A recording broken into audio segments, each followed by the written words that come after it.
Mary Ann Shirley appears for the state. Are you Abel Estrada Jr., sir? Yes, if I may, can I make a statement? No, not yet. Okay, sir, you are charged in count one with on or about the 21st day of August, 2024 in Greenwood County, state of Kansas.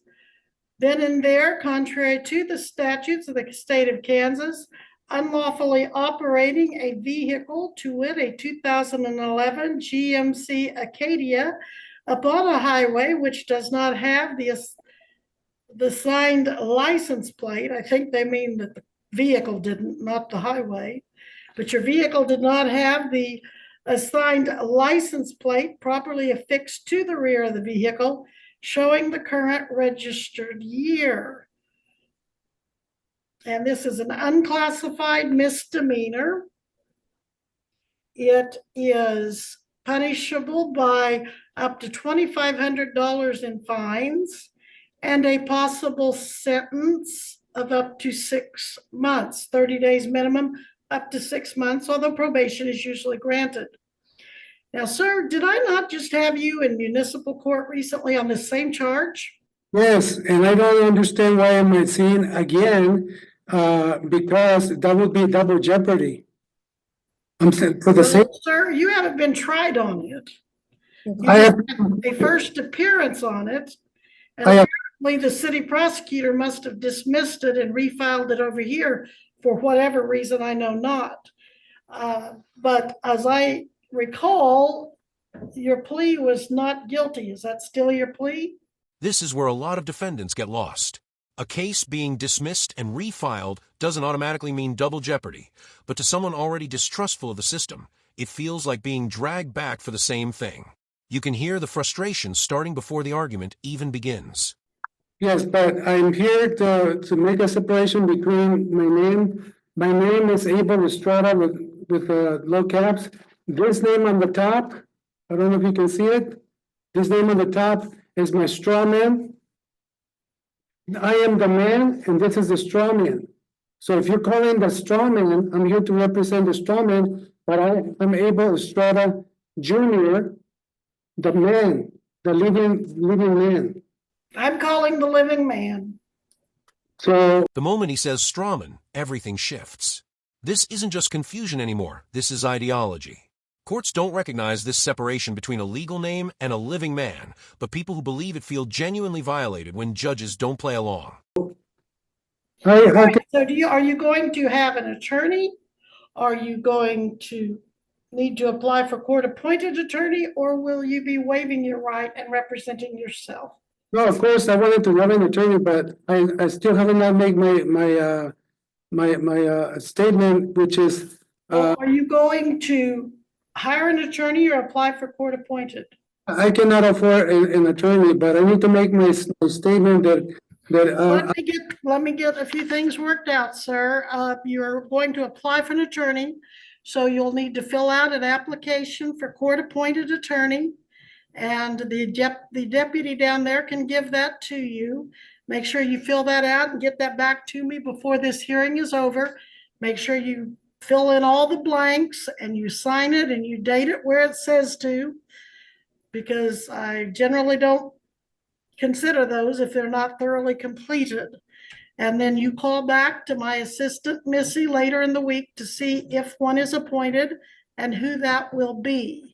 Do you need Missy's number, or did you take it down earlier from the other hearings? no, I don't have. All right. Missy, do you want to give him your number?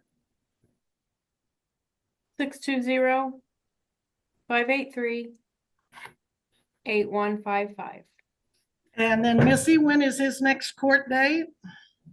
Well, I haven't explained my position. Sir, we're not going to have a trial today. You're going to need to talk to your attorney before you have a trial. So Missy, when is his trial date?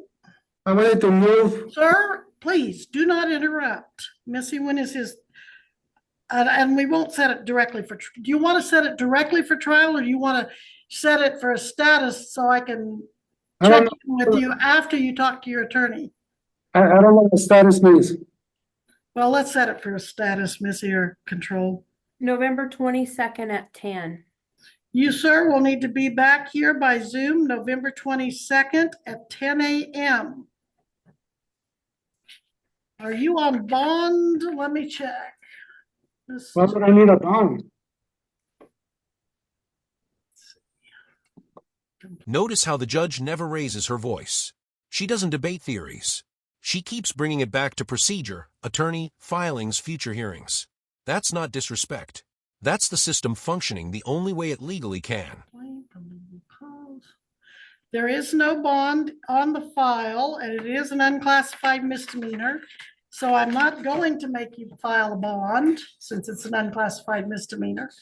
If you fail to come to court, though, most likely a warrant would be issued anyway, and you'd be taken into custody. But as long as you come to court when you're told to, that's not going to be a problem.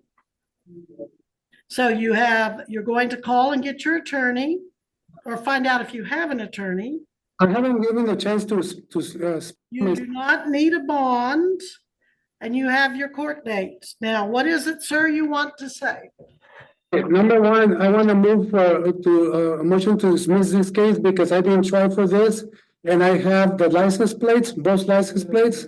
I was not driving anything unlawful or illegal. I'm living in the private. I'm driving in the private, and so I want to move for dismissal with extreme prejudice. This is where emotion completely overtakes logic. He isn't arguing law anymore. He's arguing identity. When someone believes their rights are being stripped, every interruption feels like proof. And also, I want to make sure that you understand that I want to keep all my constitutional rights.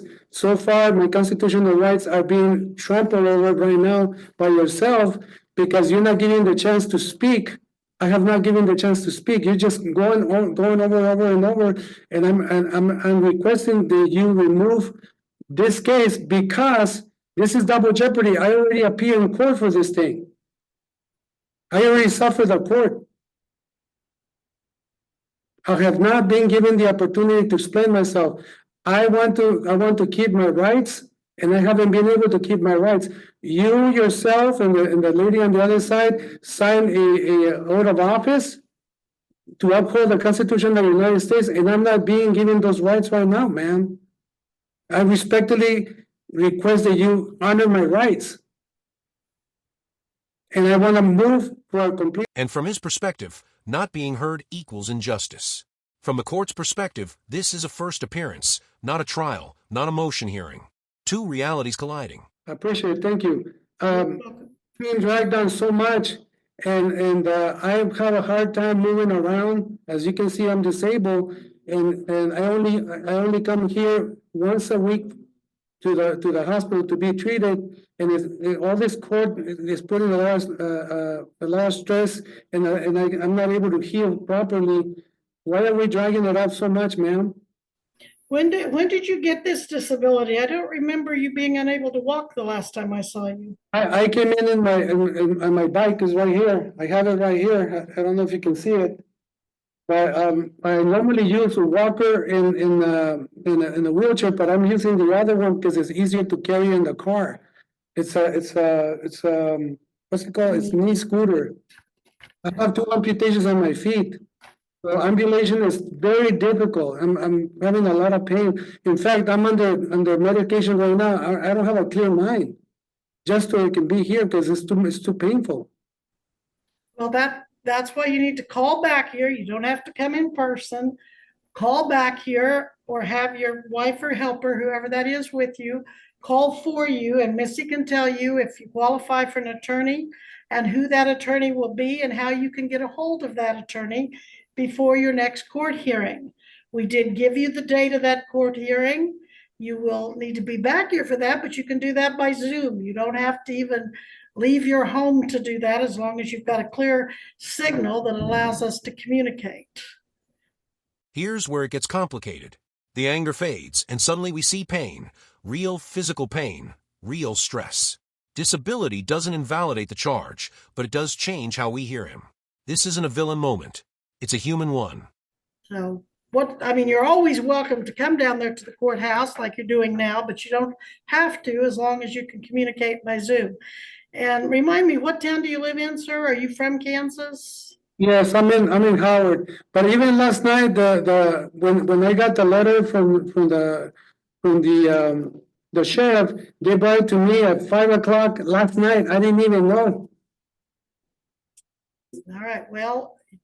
So it wasn't improperly served. I got it like literally last night. I'm trying to get paperwork come in and I don't have the time. I don't have the ability to move that fast. And so Well, you were just complaining a moment ago that this case wasn't moving fast enough, that we were dragging it out. So there you go. Move it too fast, you say.